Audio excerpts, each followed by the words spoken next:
अपने चंचल मन को एवं चंचल उपयोग को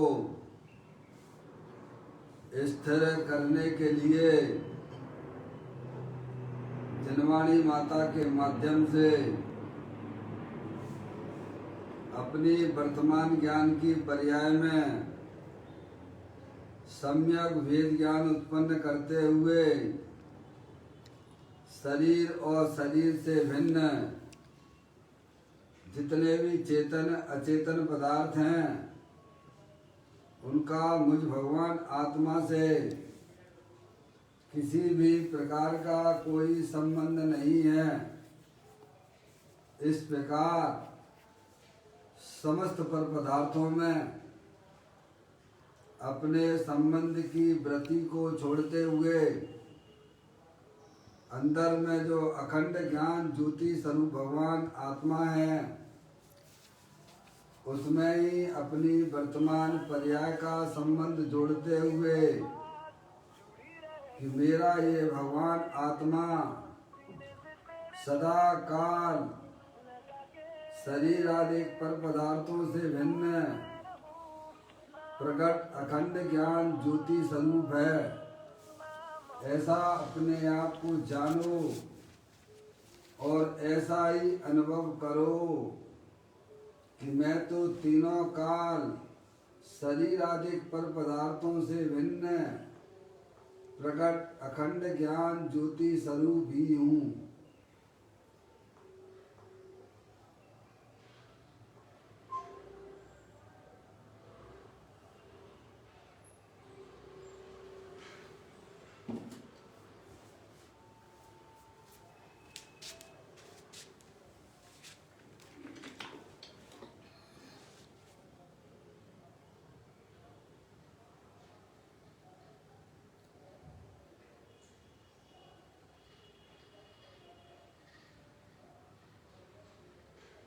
इसी प्रकार से संसार अवस्था में आत्मा की पर्याय में जो विविध प्रकार के पुण्य पाप के परिणाम देखे जाते हैं वे समस्त परिणाम पर के लक्ष्य से होने वाले भाव हैं।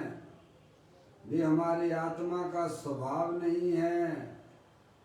ऐसे समस्त रागादिक परिणामों में एकत्व बुद्धि, ममत्व बुद्धि, कर्तृत्व बुद्धि तथा भोक्तृत्व बुद्धि उन रागादिक परिणामों की ज्ञाता बुद्धि को भी छोड़ते हुए अंदर जो अखंड ज्ञान ज्योति स्वरूप भगवान आत्मा है जो कि तीनों का ज्ञानानंद मूर्ति स्वरूप है, पूर्ण निराकुलता स्वरूप वाला है।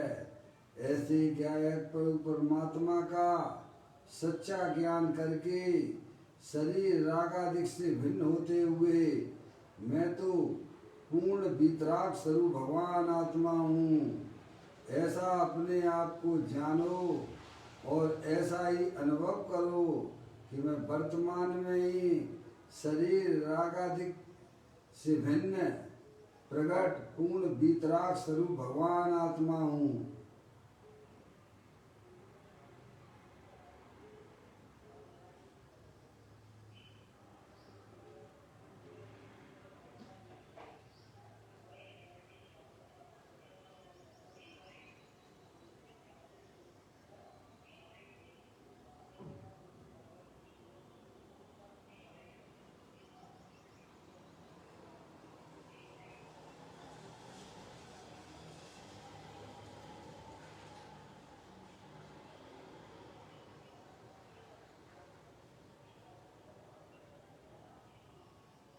इसी प्रकार से संसार अवस्था में आत्मा की पर्याय में जो पर के लक्ष्य से होने वाला ज्ञान है वह परलक्षी ज्ञान भी हमारे आत्मा का स्वभाव नहीं है। वह तो इंद्रिय जनित ज्ञान है। जो खंड खंड ज्ञान की पर्याय है वह तो परलक्षी ज्ञान है, वह इंद्रिय जनित ज्ञान है। ऐसे समस्त परलक्षी ज्ञान में भी भेद ज्ञान की ज्योति जलाते हुए कि मेरा ये भगवान आत्मा शरीर रागादिक परिणतियाँ और परलक्षी ज्ञान की पर्याय से विभिन्न एकमात्र अखंड ज्ञान ज्योति स्वरूप भगवान आत्मा में हूँ, ऐसा अपने आप को जानो और ऐसा ही अनुभव करो कि मैं वर्तमान में ही शरीर रागादिक परिणतियाँ और खंड खंड ज्ञान की पर्याय से विभिन्न एकमात्र अखंड ज्ञान ज्योति स्वरूप हूँ, ऐसा अपने आप को जानो और ऐसा ही अनुभव करो।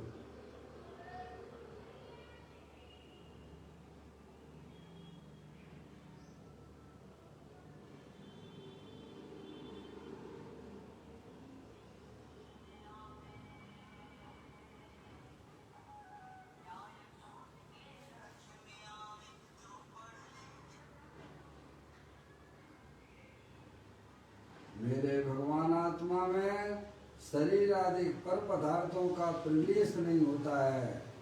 मेरे भगवान आत्मा में रागादिक परिणतियों का भी प्रवेश नहीं होता है।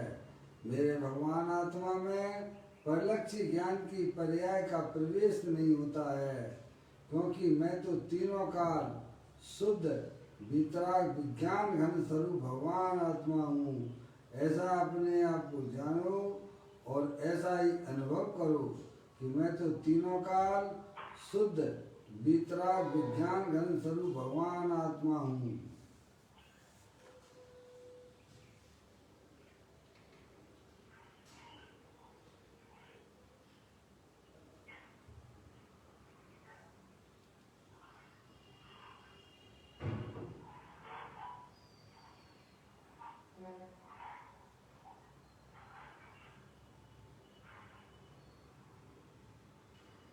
द्रव कर्म भाव कर्म नो कर्म रहित शुद्धात्म स्वरूपो हम। मेरा ये भगवान आत्मा तीनों काल ज्ञानावरण आदि 8 कर्मों से रहित है।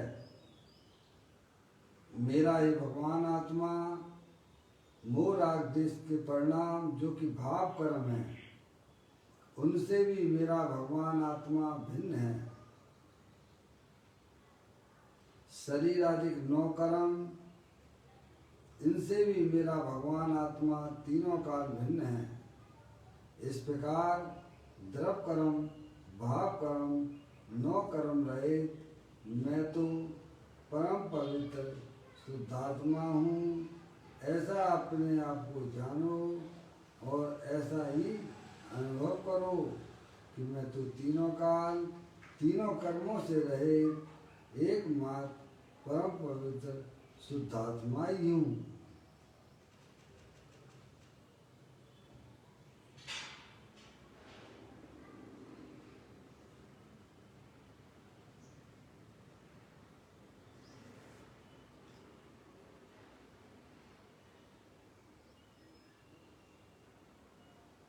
ओम नमः सिद्धेभ्यः।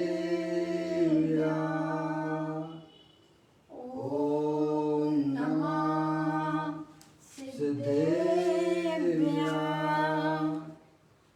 ओम नमः सिद्धेभ्यः। चिंतामणि सम स्वयं का चैतन्य तत्वमय है, निज का करूं मैं चिंतवन, निज का करूं श्रद्धान्वित। शुद्धात्मा ही देव है जो गुणवंत निदान है। मैं स्वानुभव में देख लूं, आत्मा स्वयं भगवान है। मैं स्वानुभव में देख लूं, आत्मा स्वयं भगवान है।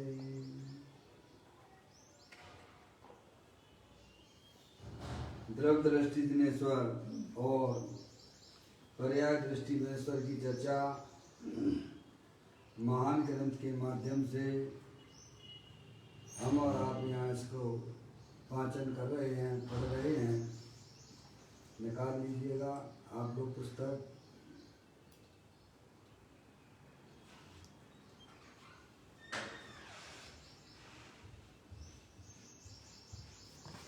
आज का बोल है 876वें नंबर का बोल है।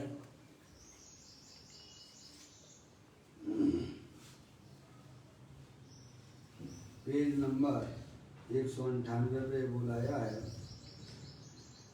भगवान आत्मा अनंत ज्ञान दर्शन आदि गुण लक्ष्मी से भरपूर है। उसके अस्तिपने की स्वीकृति नहीं, विश्वास नहीं और जिसमें स्वयं नहीं है, ऐसी अल्पज्ञता एवं राग में अपनी अस्थि मानना, उपस्थिति मानना वही अज्ञान है और वही बंध का कारण है। अन्य जानकारी नहीं की इसीलिए अज्ञान है, ऐसा नहीं कहा, किंतु अपने सर्वज्ञ सर्वदर्शी स्वभाव को नहीं जानना वही अज्ञान और बंध का कारण है, ऐसा कहा। देखिएगा, अपनी जो चैतन्य वस्तु है, जो कि आप और मैं हूँ, अमूर्तिक प्रदेशों का पुंज, प्रसिद्ध ज्ञान आदि गुणों का धारी, अनादि निधन वस्तु, वह चैतन्य वस्तु, वह आत्मा है। शरीर जो है ये जड़ है, अनंत पुद्गल परमाणुओं का पिंड है। ये कोई शरीर स्थायी वस्तु नहीं है। जो जानने देखने वाला पदार्थ है वह आत्मा है, वो आप हो। समझ आप? और हमारी आत्मा में जो दुख रूपी परिणतियाँ हैं वे आश्रव तत्व हैं। समझ आप? ये शुभाशुभ भाव, चाहे वे पुण्य रूप से हो गए अथवा पाप रूप से हो गए, वे शुभाशुभ भाव, वे सब कर्म जनित अवस्थाएं हैं। तो यहाँ कहते हैं कि आत्म जो वस्तु है वह सिद्धि की सामर्थ्य वाली है, अनंत शक्तियों का पिंड है, अनंत गुणों का गोडाउंस है, अमूर्तिक है। समझ में आया भाई साहब? वह कोई हमारे इंद्रिय ज्ञान का विषय नहीं है। जब तक आप सर्वज्ञ देव के द्वारा बताए हुए तत्व का सुनोगे नहीं, विचार नहीं करोगे, तब तक वह हमें चैतन्य वस्तु प्राप्त होना संभव नहीं है। समझ में आया भैया? यह अपने चैतन्य आत्मा की बात चल रही है, यानी आपकी बात चल रही है। ध्यान में आया? तो कहते हैं भगवान आत्मा अनंत ज्ञान दर्शन आदि गुण लक्ष्मी से भरपूर है। प्रत्येक वस्तु होती है वो अपने अनंत गुण सहित होती है। उद्गम द्रव्य भी है, वह भी अपने अनंत गुण शक्ति सहित है।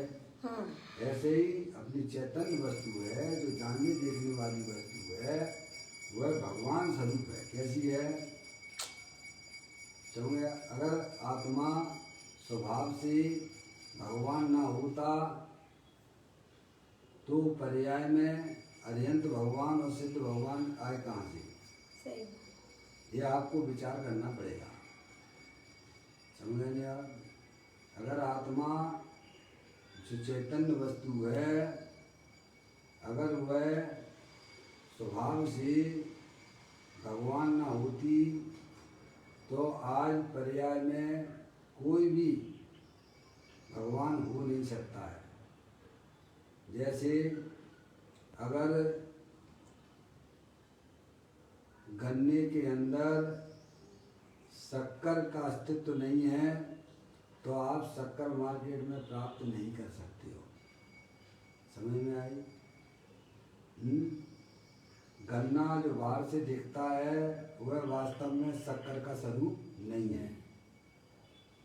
गन्ने के साथ में जो आपको शक्कर के साथ में जो आपको गंदगी दिखाई देती है, उसका रस निकालने पर जो गंदगी दिखाई देती है वह भी वास्तव में उस शक्कर का स्वरूप नहीं है। समझ आप? ऐसे ही हमें यह समझ लेना चाहिए कि जो शरीर जो बाहर हमें दिखाई देता है वह वास्तव में आत्मा का स्वरूप नहीं है। क्या? और आत्मा की पर्याय में जो दुख रूपी परिणति अवस्था दिखाई देती है वह भी अपने आत्मा का स्वरूप नहीं है। आत्मा का स्वरूप तो जो है भाई साहब भगवान स्वरूप है, कारण परमात्मा है, अनंत शक्तियों के भंडार वाला है। समझने आप? अब क्या करना है, इनको जान के आपको अपनी पर्याय में उन शक्तियों की व्यक्तता करनी है। क्या करना है? जो शक्तियाँ हैं उनकी व्यक्तता करना है। तो शक्तियों को पहले आप जानिएगा। जे स्वरूप समझे बिना पामे तो अनंत। समझे आप? अपने शक्तियों को आप पहचानिए, अपने गुणों को पहचानिएगा। हैं? आप अरूपी हो, अनंत शक्तियों के भंडार वाले हो। हैं? पहले परिचय कीजिएगा और फिर परिचय करके करना क्या भाई साहब, उनको अपनी पर्याय में व्यक्त कीजिएगा। अगर आपको वर्तमान में पर्याय में होने वाले दुखों का अभाव करना है और अतीन्द्रिय आनंद की प्राप्ति करनी है तो आपको अपने आत्मा के स्वरूप को जानना ही पड़ेगा। सही बात। दूसरा कोई भी उपाय नहीं है। जो भी हम धर्म के नाम पर करते हैं वह वास्तव में वह धर्म ही नहीं है। अरिहंत परमात्मा ने धर्म उसे कहा है कि अपनी शक्तियों को पर्याय में व्यक्त करना। क्या करना भाई साहब? ये द्वादशांग का सार तो ये है, क्या है कि आप अपने आत्मा के स्वरूप को पहचानिए और पहचान कर उन्हें अपनी पर्याय में व्यक्त कीजिएगा। समझने आप? और ये काम अगर हमने अपनी पर्याय में नहीं किया तो मनुष्य पर्याय मिली और ना मिली जैसी है। सही बात है, गोरख धंधे में लगे। समझ में आए भैया? चाहे जितना जो भी कुछ करना है आप कीजिएगा। अगर आपको अपनी वर्तमान पर्याय में सुख की प्राप्ति करनी है, अतीन्द्रिय आनंद की प्राप्ति करनी है, आत्मानंद अगर लेना है तो आपको अपने आत्मा के स्वरूप को पहचानना ही पड़ेगा। समझ आप? जो भी आज सिद्ध परमात्मा रूप से पर्याय में विराजमान है उन सब ने यही काम किया है। समझ आप? कि अपने स्वरूप को उन्होंने जाना कि मैं चेतनेश्वर भगवान आत्मा हूँ। ये शरीर तो ये जड़ है, अनंत पुद्गल परमाणुओं का पिंड है, ये बिखरा हुआ है। ये आपको संयोग रूप से दिख रहा है, ये बड़े आश्चर्य की बात है। यानी कहते हैं कि आत्मा के साथ में जो शरीर दिख रहा है ये भाई साहब बिखर जाए तो उसमें कोई आश्चर्य की बात नहीं है। ये टिका है, ये टिका हुआ है इतने समय तक, यही आश्चर्य की बात है। और सूक्ष्म दृष्टि से अगर आप देखेंगे तो शरीर के अनंत पुद्गल परमाणु हर समय आ रहे हैं और जा रहे हैं। और अंदर में जो रागादिक परिणतियां हैं, जो दुखरूप परिणतियां हैं, वह भी वास्तव में हमारे आत्मा का स्वरूप नहीं है। वे भी आने और जाने वाली हैं। इस शरीर के अंदर अगर कोई स्थायी वस्तु है तो वो आप हो, वो मैं हूँ। चेतनेश्वर भगवान आत्मा अकृत्रिम चिद्बिंब। ऐसा सच्चा ज्ञान जिस जीव की पर्याय में हो जाता है तब उसकी पर्याय अपने त्रिकालिक ध्रुव भगवान आत्मा की दृष्टि करके उन शक्तियों को पर्याय में व्यक्त करता है। इसी को भगवान धर्म कहते हैं। क्या भाई साहब हैं? इसी को भगवान ने धर्म कहा है कि आप अपने आप को पहचानिएगा। आप अमूर्तिक प्रदेशों के पुंज प्रसिद्ध ज्ञानादि गुणों के धारी अनादि निधन वस्तु हो, चेतनेश्वर हो, उसमें अपनापन स्थापित कीजिए, सच्चा ज्ञान कीजिए और मैं रूप से अपने आप को आत्मा रूप से स्वीकार कीजिएगा। जो आप हो उसको स्वीकार करने की बात यहाँ की जा रही है। देखो बात, देखो मैं बताता हूँ। भगवान आत्मा अनंता अनंत दर्शन ज्ञान आदि कितने अनंता अनंत 47 शक्तियों के नाम तो आचार्य अमृतचंद देव ने समय सारजी में गिनाई है तो अनंत कथन 47 का है। शक्ति कहो या गुण को, जीवत्व शक्ति है, चित्त शक्ति है, दृषि शक्ति है, ज्ञान शक्ति है, प्रभु शक्ति है, विभुत शक्ति है, सर्वदर्शक शक्ति है, स्वच्छत्व शक्ति है, प्रकाशक शक्ति है। ऐसी अनंता अनंत शक्तियों का पिंड भगवान आत्मा देव देवर में विराजमान है। समझ में आया? उसकी दृष्टि करना, उसको निज रूप से स्वीकार करना, यह प्रत्येक आत्मा का कर्तव्य है। शरीर रूप से स्वीकार करना यह आत्मा के लिए अच्छी बात नहीं है, क्योंकि आत्मा कभी शरीर रूप होता नहीं है। तो कहते हैं भगवान आत्मा अनंता अनंत ज्ञान दर्शन आदि गुण लक्ष्मी से भरपूर है। आपकी लक्ष्मी आपके पास रहती है, अनंत गुणों की लक्ष्मी, उसकी आप मालिक हो। आप या सिद्धि रिद्धि वृद्धि के घट में प्रकट सदा अंतर के लक्ष्य सो जाची लक्ष्यपति है। क्या भैया? सिद्धि रिद्धि वृद्धि के घट में प्रकट सदा अंतर के लक्ष्य सो जाची लक्ष्यपति है। दास भगवंत के वो दास रहे जगत सो ऐसे सुखिया सदैव समय की समय दृष्टि समझिया। अपनी चैतन्य लक्ष्मी को अपनी लक्ष्मी मानता है। ये जड़ लक्ष्मी तो वास्तव में लक्ष्मी ही नहीं है, वह तो अनंत पुद्गल परमाणुओं का पिंड है। इसे मोही जीव लक्ष्मी कहते हैं। क्या भाई साहब? ये सोना चांदी रुपया पैसा ये क्या है? ये सब पुद्गल के खेल हैं, जड़ लक्ष्मी। समझ में आया? मूल में कोई वस्तु नहीं है। समझ में आया? दुकान नाम की कौन सी चीज है भाई साहब? मेरे इतने प्लाट, कितने प्लाट, कितने मकान, समझ में आया भाई साहब? ये सब अज्ञानी मोही में कहता है। सोना रुपया पैसा ये तो अनंत पुद्गल परमाणुओं का पिंड है। क्या है? पुद्गल के परमाणु मिलकर सोने रूप में भासी। पुद्गल के परमाणु मिलकर लोट रूप में भासी। क्या है? ये तो पुद्गल का ढेर है। आत्मा की लक्ष्मी तो भाई साहब उसके दर्शन है, उसके ज्ञान है, उसके सुख है, उसका वीर है, उसका चारित्र है, अनंत शक्तियों के भंडार वाला अभेद, वही वास्तव में आत्मा की लक्ष्मी है। उसके आप मालिक हो। ये बता रहे हैं, कह रहे हैं कि भगवान आत्मा अनंता अनंत ज्ञान दर्शन आदि गुण लक्ष्मी से भरपूर है। क्या भाई साहब? कैसा भरपूर है बोल जाइए आप?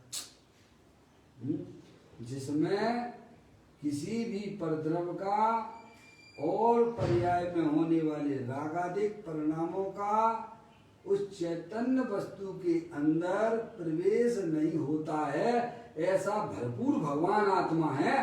भरपूर का मतलब समझ गए आप? जैसे पानी गिलास में पानी ऊपर तक भरा हुआ लेवल तक, अब उसमें एक भी बूंद डालोगे तो क्या बाहर निकलेगी? उसी को भरपूर कहते हैं। भरपूर किसे कहते हैं? जिसमें किसी कोई प्रकार की किसी कमी का भी प्रवेश नहीं होता है, ऐसी चैतन्य वस्तु अपने अनंत गुणों से भरपूर है। ज्ञानी को उसकी दृष्टि है तो उसे उसका लाभ मिल रहा है। अज्ञानियों को ऐसे तत्व की खबर नहीं है, सो भिखारी जैसा घूम रहा है, दुखी हो रहा है। क्या हो रहा है? क्या भाई साहब? सबके ही पल्ले लाल, लाल बिना कोई नहीं। पर भाई साहब भेद ज्ञान की आंख नहीं तो खोले कैसे? हैं? समझ में आया भैया? ज्ञानी के पास में भेद ज्ञान की ज्योति जल रही है। वह शरीर को पर रूप से जानता है, अंदर में इच्छाएं होती हैं संसार अवस्था में, पर वो मेरा स्वभाव नहीं है। मैं तो अखंड ज्ञान ज्योति स्वरूप भगवान आत्मा हूँ। ऐसी ज्ञानियों को दृष्टि बढ़ती रहती है, उसे अपने अस्तित्व पर विश्वास है। अरे विश्वास ही नहीं है, वो उसका आनंद भी ले रहा है। समझने आप? कहते हैं भगवान आत्मा अनंतानंत ज्ञान दर्शन आदि गुण लक्ष्मी से भरपूर है। जो पहले से भरपूर बैठा हुआ उसमें अब किसका प्रवेश होगा भैया? है ऊपर तक लबालब भरा हुआ है ज्ञानानंद से। उसके अस्तित्व पने की स्वीकृति नहीं है। किनको? अज्ञानी जीवों। अब ऐसा जो त्रिकालिक ध्रुव भगवान आत्मा है, जो अनंत शक्तियों के भंडार वाला है, उसे अपने अस्तित्व का स्वीकृति नहीं है। क्या? सबको देखिएगा, जैसे प्रकाश है, आपकी लाइट जल रही है, अब उस लाइट के प्रकाश में सारी वस्तुओं की स्वीकृति करता है, पर प्रकाश की स्वीकृति नहीं करता। तो बताओ क्या कहोगे आप? नहीं आई समझ? अगर प्रकाश ना होता तो आप अन्य वस्तुओं की प्रसिद्धि कैसे बताते? बोलो। सबसे पहले तो प्रकाश को स्वीकार करना चाहिए था ना। ऐसे ही अज्ञानी जीव शरीर को स्वीकृत करता है। क्या करता है? शरीर के अस्तित्व को मान लेता है। बाहर में जितने भी हैं जड़ चेतन पदार्थ, उनकी सबकी स्वीकृति करता है, पर स्वीकृति करने वाले की स्वीकृति नहीं है। क्या हो गया खेल? स्वीकृति करने वाले की स्वीकृति नहीं है अज्ञानी जीव को। बाकी सब क्या करे? शरीर है कि नहीं है, मोबाइल है कि नहीं है, दुकान है कि नहीं है, मकान है कि नहीं है, रुपया पैसा है कि नहीं है। अच्छा ये बताओ, जानने वाला नहीं होता तो जीवन की सत्ता ही नहीं होती है? क्या जानता कौन? और जानने वाले की सत्ता की स्वीकृति उसे नहीं है। वो जानने वाला जो सत्ता वस्तु है वो अनंत शक्तियों के भंडार वाला है, अरूपीय अखंड ज्ञान ज्योति स्वरूप है, और वही वास्तव में आप हो। क्या? किसकी स्वीकृति करता है? शरीर की स्वीकृति। शरीर है, शरीर है, जानने वाला है कि नहीं है, उसकी स्वीकृति नहीं करता, अपने अस्तित्व की स्वीकृति नहीं करता। और सबकी स्वीकृति समझिए आप, यही उसकी अज्ञानता है। ये बताने वाले हैं, देखो अज्ञानता का लक्षण बताया यहाँ पे। भगवान आत्मा अनंतानंत ज्ञान दर्शन आदि गुण लक्ष्मी से भरपूर है। पहली बात तो ये भरपूर का मतलब ये है कि उसमें परद्रव, प्रभाव और पर्याय आदि का भी प्रवेश होता नहीं है।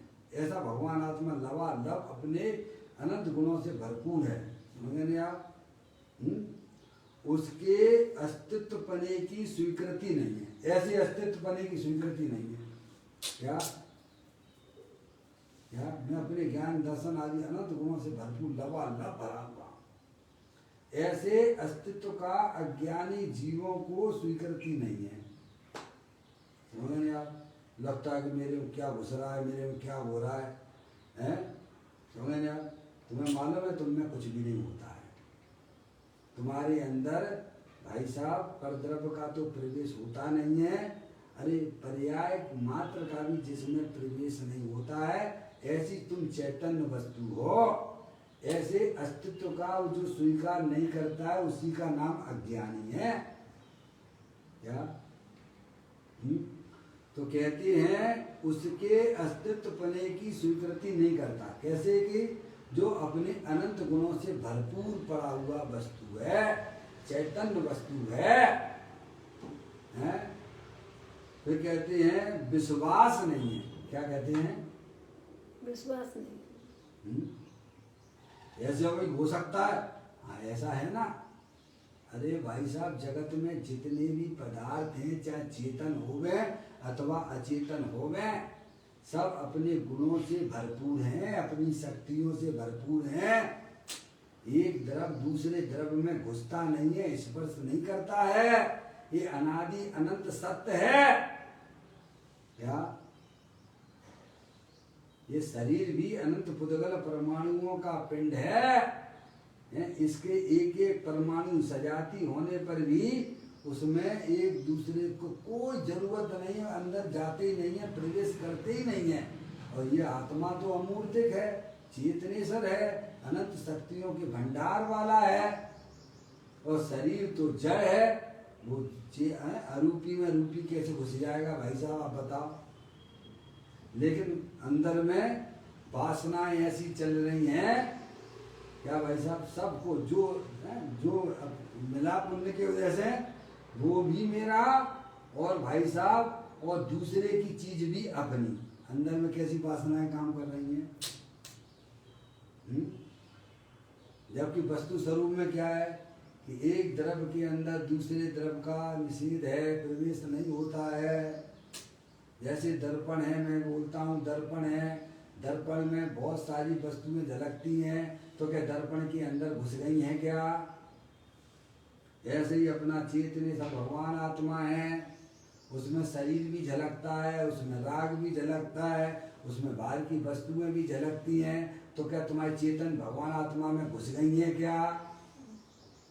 पर वो ऐसे आत्मा का ज्ञान नहीं है। उसके बाद तो निरंतर इच्छाएं कर करके नया नया पाप बंद करके संसार में अपने आप वर्तमान में दुखी हो रहा है, और आगे परंपरा उसकी दुखी बना रहा है। समझ रहे आप? जे स्वरूप समझे बिना पावे दुख अनंत।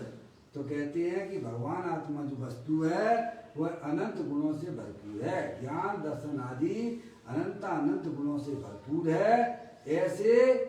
ऐसे आत्मा के ऐसे अस्तित्व की स्वीकृति नहीं है। किनको? अज्ञानी जीवों को विश्वास नहीं है। वो ऐसी भी कोई वस्तु हो सकती है? ऐसी है ना, ऐसी सारी वस्तुएं हैं। वो शक्ति क्या होती है? क्या जगत की व्यवस्था तो ऐसी है, एक तरफ चेतनेश्वर है और दूसरी तरफ जड़ेश्वर है, सब ईश्वर हैं। बोले ऐसी व्यवस्था है, सुंदर व्यवस्था है। एक तरफ चेतनेश्वर ईश्वर चेतनेश्वर है, और दूसरी तरफ जड़ेश्वर है। और तुम कौन हो? चेतनेश्वर है, ईश्वर हो आप। क्या ऐसी व्यवस्था है? उसका विश्वास उसे नहीं है। समझे कि मैं चेतन ऐसी वस्तु हूँ जिसमें हमारे आत्मा के अंदर शरीर का प्रवेश ही नहीं होता, कभी प्रवेश नहीं होता, कभी छूता तक नहीं है।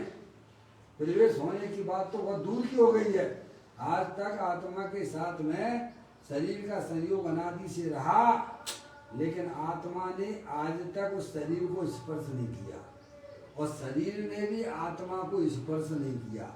ऐसी अनादि अनंत व्यवस्था बनी हुई है, किसी ने बनाई नहीं है। समझ लें आप? ऐसे वस्तु स्वरूप को ना जानने वाला अज्ञानी जीव दुखी होता है। क्या होता है? ये है भाई साहब। तो क्या विश्वास नहीं है उसे? समझ लें आप कि धर्म इतना सरल हो सकता है? हमें तो पता ही नहीं था। हम तो मंदिरों में धर्म को ढूंढा करते थे, भगवान के आगे गिड़गिड़ाते थे। लेकिन सच्चा ज्ञान कीजिएगा आप।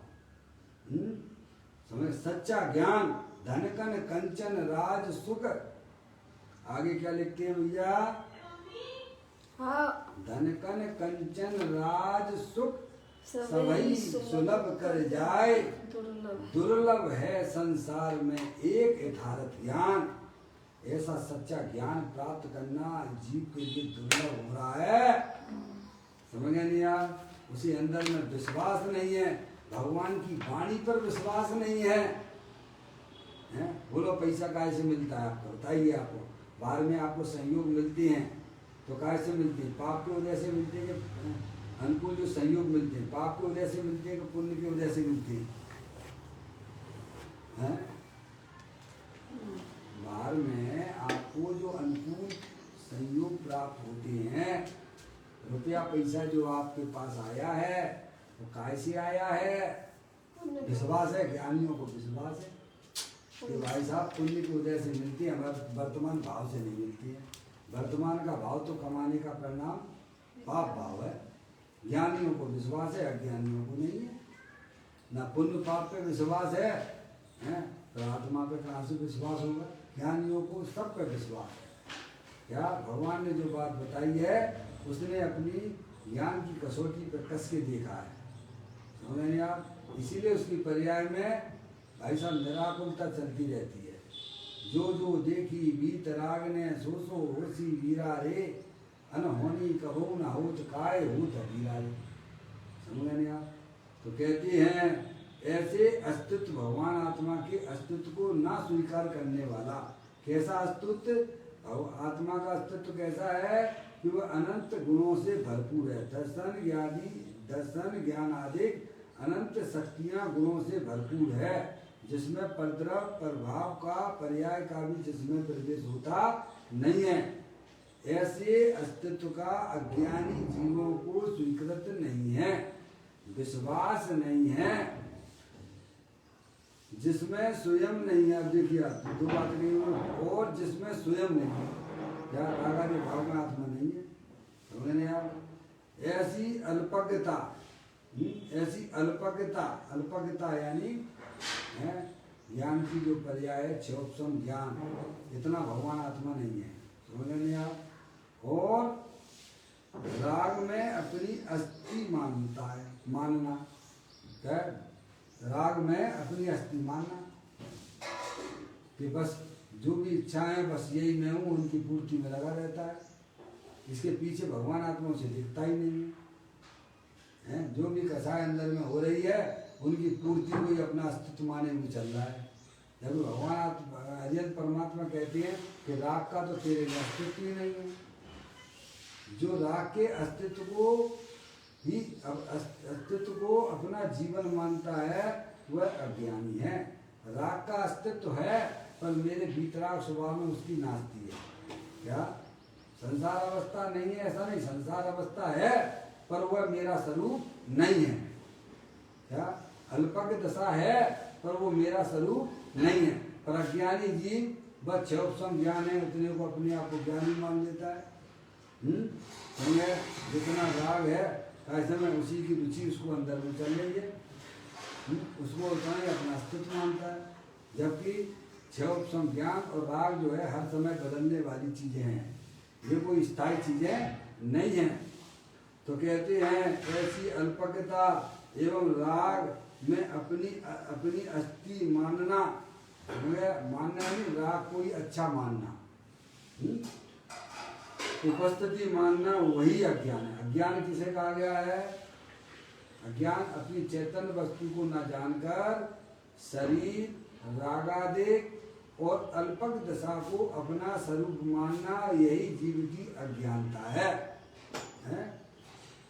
और वही बंध का कारण है। बंध का कारण क्या है तो आत्मा, आप स्वयं आत्मा हो, सर्वज्ञ स्वभावी हो, हैं?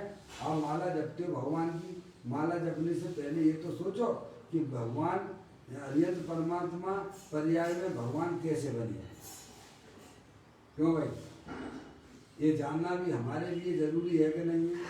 जिनकी आप माला जपते हो उनके स्वरूप को जानना जरूरी है कि नहीं है? अगर आत्मा स्वभाव से ही सर्वज्ञ ना होता, सर्वज्ञ शक्ति है आत्मा में, ऐसी अनंत शक्तियां हैं, तो पर्याय में सर्वज्ञ दशा आई कहाँ से? तो कहते हैं वही बंध का कारण है। कौन बंध का कारण है? कि अपने अस्तित्व की स्वीकृति ना करके कि अपना चैतन्य वस्तु जो है अनंत गुणों के भंडार वाली है, अनंत शक्तियों के भंडार वाली है, अरूपी है, ऐसे अस्तित्व को स्वीकार ना करके अल्पज्ञ पर्याय रूप से अपने आप को स्वीकार करना, राग जितना अपने आप को स्वीकार करना, शरीर जो है सो मैं हूँ, यही इसकी अज्ञानता है और यही इसके दुख का कारण है और यही इसके संसार का कारण है। क्या भाई साहब? तो कहते वही बंध का कारण है। समझ? अन्य जानकारी नहीं की इसीलिए अज्ञान है। पहले अज्ञान नहीं है कि भाई साहब जो है इनको और ज्ञान नहीं है, इनको इसका ज्ञान नहीं आता इसीलिए अज्ञानी है, इनको इंग्लिश नहीं आती इसीलिए ये अज्ञानी है। नहीं नहीं, ये अज्ञानता की परिभाषा नहीं है। क्या इनको डॉक्टरी का ज्ञान नहीं है इसीलिए ये अज्ञानी है? समझे नहीं आप? इनको सीए का ज्ञान नहीं है इसीलिए ये अज्ञानी है। यहाँ अध्यात्म में उसको अज्ञान नहीं कहा गया। यहाँ तो उसे अज्ञान कहा गया है, चाहे भले ही तुम्हें सीए का बहुत ज्ञान आता हो, चाहे भले ही तुम्हें दुकानदारी का बहुत ज्ञान आता हो, चाहे भले ही तुम्हें डॉक्टरी का बहुत ज्ञान हो, तुम्हें भले ही जो है कसम इंजीनियरिंग की लाइन का बहुत ज्ञान हो, लेकिन तुम अपनी आत्मा को नहीं जानते हो, इसलिए तुम अज्ञानी हो। क्या यहाँ ज्ञान की परिभाषा किसको दी गई है? बारीक छह उपशम ज्ञान से कोई भी ना ज्ञानी होता है और ना कोई अज्ञानी होता है। क्या अंदर में अपनी चैतन्य वस्तु को जो नहीं जानता है वह अज्ञानी है और जो अपनी चैतन्य वस्तु को जानता है वह ज्ञानी है। यहाँ अज्ञानता की परिभाषा किसे ली है कि आप भौतवात्मा चेतनेश्वर भगवान आत्मा हो, अनंत शक्तियों के भंडार वाले हो, इसको ना जानना इसी का नाम अज्ञान है। क्या बाहर में आपको कितना भी ज्ञान हो, कितना भी ज्ञान हो, छह उपशम ज्ञान हो, डॉक्टरी का ज्ञान हो, इंजीनियरिंग का ज्ञान हो, है होंगे आप, लेकिन आप अपने आत्मा को नहीं जानते, आप अपने अस्तित्व को स्वीकार नहीं करते हो, तो आप अज्ञानी हो और संसारी हो। होंगे आप? देखो शिव भूति मुनराज थे कि नहीं थे? शिव भूति मुनराज समझ में आया? उनको तो उनके गुरु ने जो बताया वो भी भूल जाते थे। बोलो वो ज्ञानी थे कि नहीं थे? छह उपशम ज्ञान उनका कितना कमजोर था, उसी भव से केवल ज्ञान ले लिया उन्होंने। समझ नहीं आप? तो बाहर के छह उपशम अधिक हो अथवा छह उपशम कम हो, उससे कोई ज्ञान और अज्ञानता की पहचान नहीं है। ज्ञान अज्ञानता की पहचान अपना जो चैतन्य स्वरूपी भगवान आत्मा, जो कि अनंत शक्तियों के भंडार वाला है, जिसमें परद्रव प्रभाव का जिसमें प्रवेश नहीं होता है, अरे पर्याय का भी जिसमें प्रवेश नहीं होता है, ऐसे आत्मा को जो नहीं जानता है वे समस्त जीव अज्ञानी है। भैया चाहे भले ही छह उपशम ज्ञान में 11 गुणों पूर्व का ज्ञान क्यों ना हो, शास्त्र पाठी भी है, लेकिन ऐसी चेतन वस्तु को जिसकी स्वीकृति नहीं है कि भाई साहब मैं तो अपने अनंत गुणों से भरपूर भगवान आत्मा हूँ, मेरे आत्म वस्तु में किसी भी परद्रव प्रभाव का प्रवेश नहीं होता है, ऐसी में चैतन्य वस्तु की स्वीकृति के बिना सारे समस्त जीव भार में कितना भी बढ़िया चौपम ज्ञान क्यों ना हो, सब अज्ञानी है। ये परिभाषा यहाँ बताई जा रही है। कहते हैं अन्य जानकारी नहीं की इसीलिए अज्ञान है, कहते ऐसा नहीं कहा है। अज्ञानी किसे कहा है? जो अपनी चैतन्य वस्तु है, अनंत शक्तियों के भंडार वाली है, अपने गुणों से भरपूर है, ऐसे ज्ञायक प्रभु परमात्मा की पर्याय में स्वीकृति नहीं है, उसका नाम अज्ञानता है। समझने आप? इसको यहाँ एक कहा, किंतु अपने सर्वज्ञ सर्वदर्शी स्वभाव को नहीं जाना वही अज्ञान है। क्या अज्ञान किसे कहा? कि वर्तमान में आप कैसे हो, आप सर्वज्ञ स्वभावी हो। ध्यान रखिएगा, सर्वज्ञ पर्याय की बात नहीं की जा रही है। सर्वज्ञ पर्याय तो अपने सर्वज्ञ स्वभावी भगवान आत्मा के अस्तित्व को स्वीकार करने पर वह धीरे धीरे सम्यक दर्शन हुआ, और भाई साहब धीरे धीरे जो है चारित्र की पूर्णता होती चली जाती है, तो सर्वज्ञ पर्याय आ जाती है। समझे? अपने आप को सर्वज्ञ स्वभावी स्वीकार ना करना है। वैसे तो लौकिक में कहा है आत्मा ही परमात्मा है, लेकिन आप अपने आप को परमात्मा रूप से स्वीकार करते हो क्या है? अपने अस्तित्व की जिससे स्वीकृति नहीं है वे समस्त जीव अज्ञानी हैं। तो यहाँ सर्वज्ञ स्वभावी, देखो सर्वज्ञ सर्वदर्शी स्वभाव को यानी कोई क्या भाई साहब पर्याय की बात नहीं है। भगवान वर्तमान में संसारी जीव सर्वज्ञ स्वभावी है, लेकिन पर्याय में सर्वज्ञ पर्याय का अभाव है। क्या वर्तमान में संसारी जीवों के पास में सर्वज्ञ स्वभाव की तो है, पर जो इसकी स्वीकृति करता है उसकी पर्याय में सर्वज्ञ पर्याय प्रकट हो जाती, मैंने अरिहंत सिद्ध परमात्मा कहते हैं। भैया समझ नहीं आप? पहले अपने अस्तित्व को तो स्वीकार करो।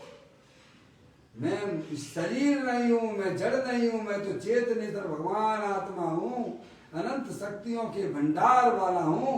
ऐसे अपने अस्तित्व को अंतर्मुखी उपयोग के द्वारा स्वीकृत करना। क्या भाई साहब? उसके बाद आपके मोक्ष के दरवाजे आपके लिए खुल जाएंगे। क्या हो जाएंगे?